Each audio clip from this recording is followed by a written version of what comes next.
સ્વાગત છે। આપણે વાત કરતા હતા ધોરણ 11 વિષય આંકડાશાસ્ત્ર ચેપ્ટર નંબર 2 માહિતીનું નિરૂપણ। છેલ્લે આપણે 2.1 પૂરું કર્યું હતું, ત્યાર પછી 2.2 પણ એની પહેલા આપણે કોષ્ટક રચના સમજવી પડશે। તો કોષ્ટક રચના કોને કહેવાય? તો કે કોષ્ટકમાં જે ગુણાત્મક માહિતી છે તે આપણે સૌપ્રથમ પહેલા લેક્ચરમાં આપણે ચર્ચા કરી હતી, સંખ્યાત્મક માહિતી અને ગુણાત્મક માહિતી। ફરીથી થોડું રિવિઝન કરી। સંખ્યાત્મક માહિતીમાં આપણે કીધું હતું જે માહિતીમાં સંખ્યા આવતી હોય, ટૂંકમાં આપણે એવું કીધું હતું જે માહિતીની અંદર સંખ્યા આવતી હોય સંખ્યાત્મક માહિતી કહેવાય, અને જે માહિતીની અંદર ગુણ આવતા હોય એને કહેવાય ગુણાત્મક માહિતી। તો ગુણાત્મક માહિતીને યોગ્ય હાર અથવા સ્તંભ, રો અથવા કોલમ રીતે ગોઠવવાની પ્રક્રિયા છે એને કહેવામાં આવે છે કોષ્ટક રચના। કોષ્ટક રચનાના બે પ્રકાર છે, એક તો છે સાદું કોષ્ટક, બીજું છે જટિલ કોષ્ટક। સાદું કોષ્ટક સાવ સિમ્પલ છે, જટિલ કોષ્ટક રચનામાં તમારે થોડું ધ્યાન રાખવું પડશે। પહેલા જોઈએ સાદું કોષ્ટક રચના। તો સાદું કોષ્ટક રચનામાં શું કહે છે કે માહિતીમાં કોઈ એક જ ગુણધર્મ હોય એને ધ્યાનમાં રાખીને વર્ગીકરણ કરવામાં આવતું હોય। માહિતી હોય એમાં કોઈ એક જ ગુણધર્મ હોય છે, ગુણધર્મને ધ્યાનમાં રાખીને આખું કોષ્ટક વર્ગીકરણ કરવામાં આવશે। દાખલા તરીકે તો કોઈ બેંકનો કર્મચારીનો જે હોદ્દો છે એના હોદ્દા મુજબ કોણ છે, તો કોઈ વ્યક્તિ ક્લાર્ક હોય, કોઈ મેનેજર હોય, કોઈ પટાવાળા હોય। આને રાખીને ધ્યાનમાં રાખીને તમારે કોષ્ટક દોરવાનું છે। તો કર્મચારીનો દરજ્જો એટલે કર્મચારીના હોદ્દો અને કર્મચારીની સંખ્યા। તો સ્વાભાવિક છે બેંકની અંદર પટાવાળા કેટલા છે ઈ લખી નાખો, ક્લાર્ક કેટલા છે ઈ લખી નાખો, મેનેજર કેટલા છે ઈ લખી નાખો, છેલ્લે બધાને શું કરી નાખો કુલ। તો સાદું કોષ્ટક રચના દોરવામાં તમને મુશ્કેલી નહીં પડે, પણ જ્યારે જટિલ કોષ્ટક રચના દોરશો ત્યારે તમારે બહુ ધ્યાન રાખવું પડશે।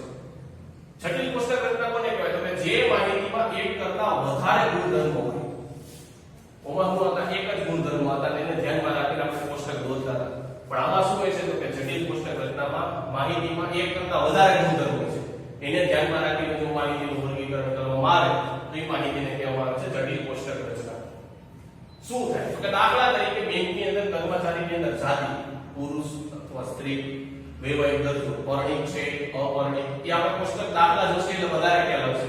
કર્મચારીની જાતિમાં યાદ રાખજો પુરુષ સ્ત્રી, વૈવાહિક દરજ્જોમાં પરણિત છે કે અપરણિત એ વગેરે અથવા હોદ્દો, આ બધું તમારે ધ્યાનમાં રાખીને તમારે કરવું પડશે। મેં સિમ્પલ એક કોષ્ટક તમને દોરીને સમજાવેલું છે, કોઈ કર્મચારીનો દરજ્જો અને જાતિ, હજી એની અંદર વૈવાહિક દરજ્જો આવે, આ વૈવાહિક દરજ્જો છે હજી અંદર આવે તો વધારે કોષ્ટક જટિલ બને। પણ અત્યારે બે વસ્તુને મેં ધ્યાનમાં રાખી છે, કર્મચારીનો હોદ્દો અને કર્મચારીની જાતિ। કર્મચારીના દરજ્જામાં કોણ છે તો પટ્ટાવાળા, ક્લાર્ક અને મેનેજર। જાતિની અંદર બે પ્રકાર આવે, પુરુષ અને સ્ત્રી। વૈવાહિક દરજ્જામાં યાદ રાખજો પરણિત અને અપરણિત। અત્યારે આપણે ખાલી જાતિને જ લીધું છે, જાતિમાં પુરુષ અને સ્ત્રી। હજી એની અંદર એક પ્રકાર પડે ભાઈ પરણિત છે પુરુષ કે અપરણિત છે, સ્ત્રી પરણિત છે કે અપરણિત, પણ અત્યારે આપણે ખાલી જાતિમાં જ લીધું છે, વૈવાહિક દરજ્જો નથી લીધો। ખાલી બેંકની અંદર પટ્ટાવાળા કેટલા પુરુષ છે કેટલા સ્ત્રી છે, કેટલા ક્લાર્ક પુરુષ છે કેટલા ક્લાર્ક સ્ત્રી છે, કેટલી પુરુષ મેનેજર છે કેટલા પુરુષ મેનેજર છે, કેટલી સ્ત્રી મેનેજર છે, છેલ્લે બેને શું કરવાનું ટોટલ। તો જટિલ કોષ્ટક રચના દોરવામાં તમારે થોડું ધ્યાન રાખવું પડશે। આ તો ખાલી સિમ્પલ મેં જાતિ દીધું છે, વૈવાહિક દરજ્જો જો અંદર એડ કરો તો થોડું વધારે કોમ્પ્લિકેટેડ, થોડું ભૂલ પડવાના વધારે ચાન્સીસ થઈ જાય। ત્યાર પછી છે ઉદાહરણ નંબર 19, અમદાવાદ જિલ્લાની એક સહકારી બેંકમાં વિવિધ શાખાઓના કર્મચારી વિશે અભ્યાસ કરતા એવું માલુમ પડ્યું કે કર્મચારીઓમાં 20 સિક્યુરિટી કર્મચારીઓમાંથી તેમાં 6 સ્ત્રીઓ હતી, અને 30 પટાવાળામાંથી 10 સ્ત્રીઓ હતી, અને 40 ક્લાર્ક હતા એમાંથી 25 સ્ત્રીઓ હતી, અને 8 મેનેજરમાંથી 3 સ્ત્રીઓ હતી। તો પહેલેનું કોષ્ટકમાં આપણે ખબર છે કે કર્મચારીની વાત કરે છે, એટલે પહેલેનું આવશે કર્મચારીનો દરજ્જો।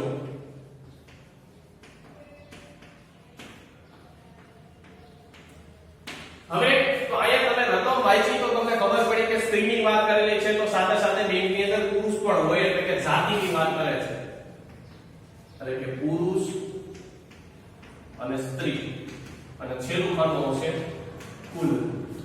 હવે તો કર્મચારીની વાત કરી તો પહેલે કર્મચારી કોણ હતા કે સિક્યુરિટી હતા। તો પહેલું લોકો સિક્યુરિટી કેટલા હતા તો કે 20 કર્મચારીઓ હતા, એમાંથી 6 કેટલી હતી તો કે સ્ત્રીઓ હતી। તો કુલ 20 કર્મચારીઓ હતા સિક્યુરિટીમાં, એમાં 6 કેટલી હતી તો કે સ્ત્રીઓ હતી। ત્યાર પછી આગળ વાંચ્યું તો ખબર પડી કે 30 પટ્ટાવાળા હતા, એમાંથી 10 સ્ત્રીઓ હતી, એટલે પહેલે બીજો દરજ્જો આવશે પટ્ટાવાળા। કેટલા કુલ હતા તો કે કુલ 30 હતા, એમાંથી 10 કેટલી હતી તો કે 10 સ્ત્રીઓ હતી. ત્યાર પછી આગળ વાંચ્યું તો ખબર પડી કે 40 ક્લાર્કમાંથી 25 સ્ત્રીઓ હતી, એટલે ત્રીજું આવશે ક્લાર્ક. અને કેટલા હતા તો કે 40 હતા, એમાંથી 25 કેટલી હતી તો કે સ્ત્રીઓ હતી. અને ત્યાર પછી ચોથું લખેલું છે મેનેજર. કેટલા હતા તો 8 માંથી 3 સ્ત્રીઓ હતી, એટલે મેનેજર. 8 કુલ હતા, એમાંથી 3 કેટલી હતી તો કે સ્ત્રીઓ હતી. તો સૌપ્રથમ કોષ્ટક બનાવવામાં ધ્યાન રાખજો કે પેલું કર્મચારીની વાત હતી એટલે કર્મચારીનો દરજ્જો. રકમ વાંચી તો મને ખબર પડી સ્ત્રીઓની વાત થાય છે તો સાથે સાથે બેની અંદર પુરુષો પણ હોય, એટલે કે જાતિની વાત કરે છે, જાતિમાં પુરુષ અને સ્ત્રી. છેલ્લું ખાનું હંમેશા કુલનું આવશે, નીચે પણ છેલ્લું ખાનું હંમેશા કુલનું આવશે. પછી જેટલા કર્મચારીના દરજ્જાની વાત કરીએ એ દરજ્જા લખી, જે રકમ આપેલી હતી વિગતે બધી દર્શાવી દીધી. બસ હવે ટોટલ તમને કીધું પુરુષ વત્તા સ્ત્રી બરાબર કુલ થાય. તો ટોટલ તમને 20 આપેલા છે, 20 માંથી 6 સ્ત્રીઓ છે એટલે 20 માંથી 6 બાદ કરો એટલે પુરુષ કેટલા મળી ગયા? 14. 30 માંથી 10 સ્ત્રીઓ છે એટલે 30 માંથી 10 બાદ કરી નાખો એટલે 20 મળી ગયા. 40 માંથી 25 બાદ કરી નાખો એટલે કોણ મળશે? 15. 8 માંથી 3 બાદ કરો એટલે જવાબ મળશે 5. બધાયનો કુલ કરી નાખો એટલે 4 ને 5 9, 9 ને 4 13 ને 14 નો ચોગડો બધી 1, 1 ને 1 2, 2 ને 4 ને 1 5 એટલે રગ કેટલા આવ્યું? 54. અહીંયા સરવાળો કરો તો 5 ને 3 8, 8 ને 6 14 નો ચોગડો બધી 1, 1 ને 2 2 4.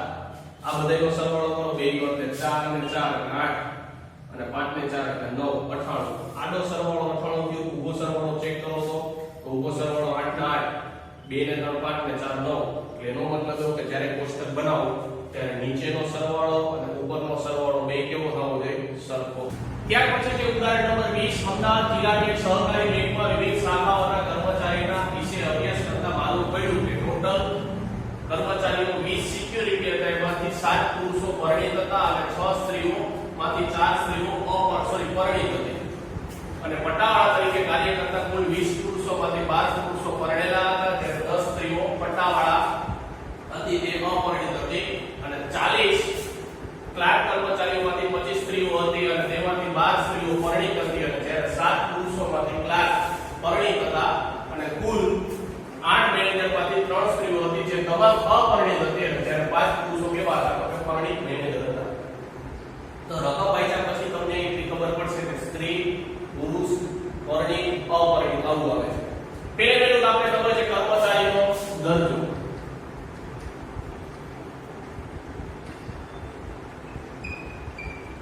કેટલા કર્મચારી છે તો પહેલું છે સિક્યુરિટી. પછી બીજું કોણ આવે છે સિક્યુરિટી પછી તો આગળ વાંચો એટલે બીજું આવે છે પટ્ટાવાળા.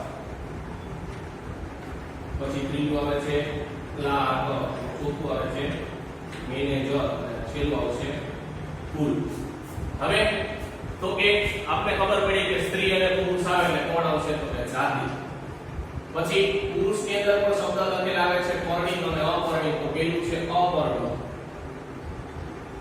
અને બીજું છે પરિણીત,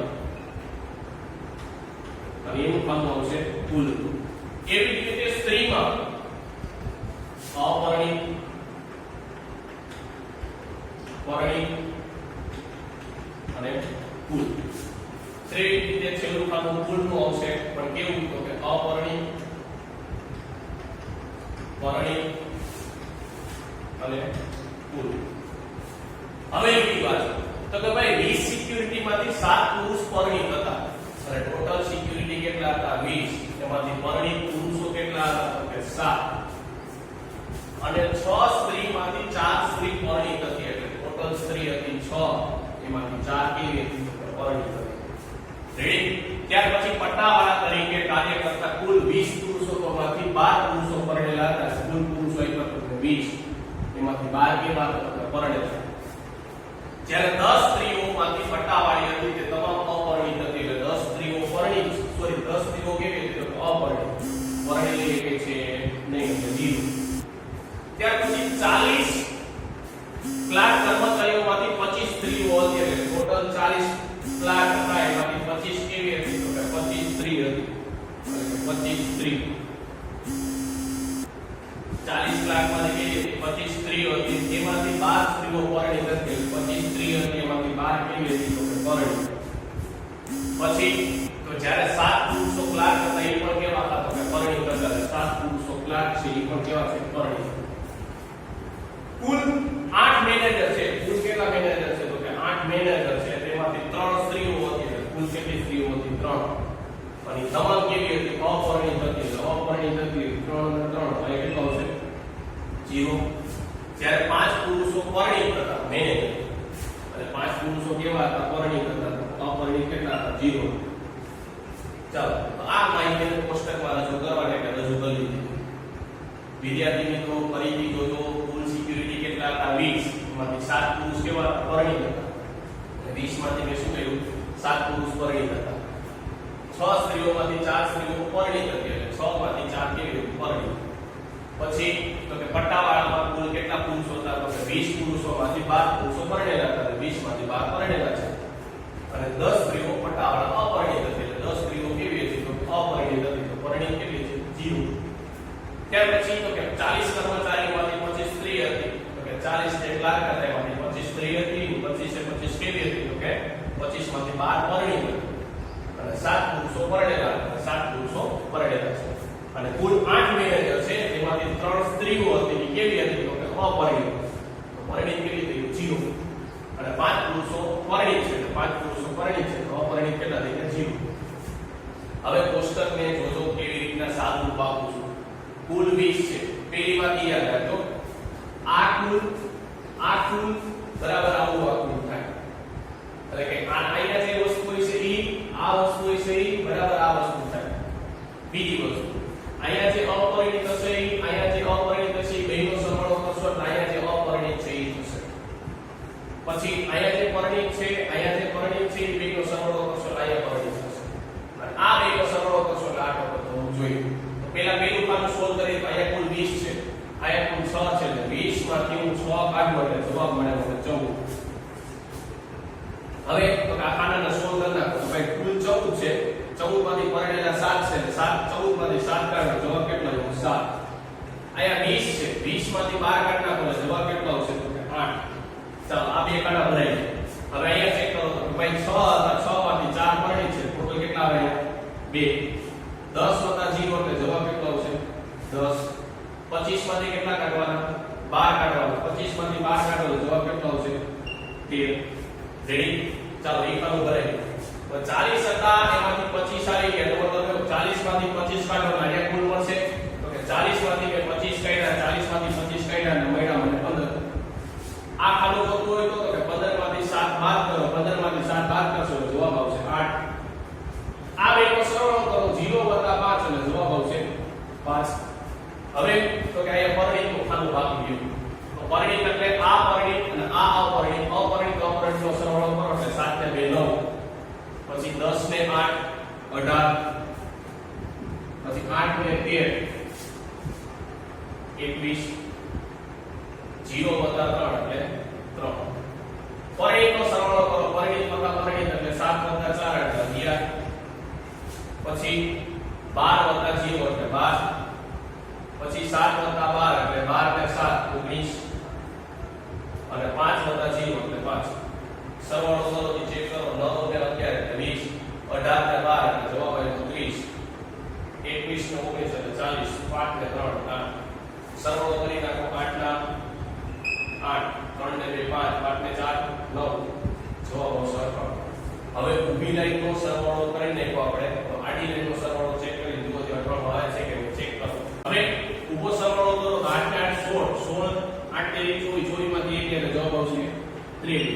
અહીંયા સરવાળો કરો તો 7 ને 7 14 14 ને 4 18 ને 19 20 ને 21 નો એટલો વધી 2 2 ને 1 3 જવાબ આવ્યો 31.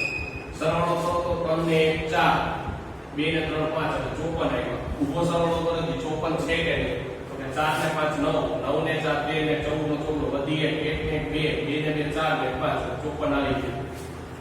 અહીંયા ચેક કરો તો 3 ને 3 6 6 ને 2 8 1 ને 2 4 ને 2 6 1 ના 1 8 ને 6 14 નો ચોકડો વધી 1 2 ને 3 ને 4 44.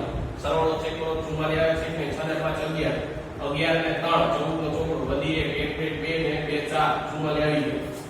ચેક કરો તો કે અહીંયા આનો સરવાળો ચેક કરતા પહેલા આપણે જો અપરિણિતનો સરવાળો કરી તો અપરિણિત કેટલા છે 23 ને 28 8 ને 7 11 નો વધી 1 2 ને 4 ને 5 51 આવ્યો ચેક કરી 51 આવે છે કે નહીં 9 ને 10 10 ને 18 21 નો એકડો વધી 2 2 ને 4 ને 5 51 આવી ગયા તો કે હા પરિણિતનો સરવાળો કરો તો કે 9 ને 10 10 ને 5 15 15 ને 2 17 નો 7 વધી 1 2 3 ને 4 47 પાયા પરિણિતનો ચેક કરો જી તો કે 6 1 ને 6 એટલે 7 અને 3 ને 1 4 47 સરવાળો ચેક કરો ને 7 ને 1 8 5 ને 4 9 એનો મતલબ 58 સરવાળો આવી ગયો ચેક કરવું હોય તો અહીંયા કુલ છે 54 અહીંયા કુલ છે 44 એનો સરવાળો કરો તો 98 આવશે અથવા નીચેની આખી લાઈનનો તમે સરવાળો કરશો તો પણ તમને 98 મળશે કેવી રીતે તો કે અપરિણિત એટલે અપરિણિત